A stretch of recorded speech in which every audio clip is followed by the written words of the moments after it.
اگر تو نمرود ہے تو آگ میں نہ جا، اور اگر چاہتا ہے تو پہلے ابراہیم بن۔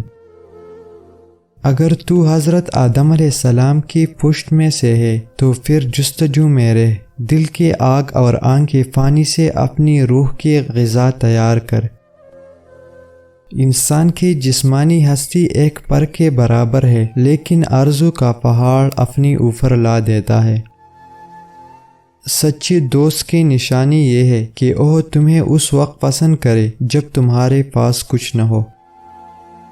اگر تو خدا پر توکل رکھتا ہے تو کام بھی کر، اس کے بعد خدا پر بھروسہ کر۔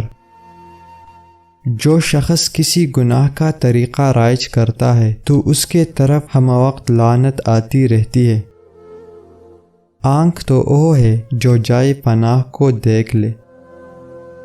میں ایک حقیر کیڑے کے مانند تھا، لیکن اب میں پہاڑ ہو گیا ہوں۔ مجھے پیچھے چھوڑ دیا گیا تھا، لیکن تو نے میری بھوک اور غصے کا علاج کیا اور مجھے خوشی کے نغمے گانے والا شاعر بنا دیا۔ انسان پر اگر عقل غالب ہو جائے تو وہ فرشتوں سے بڑھ جاتا ہے، اگر شہوت غالب ہو تو چپ۔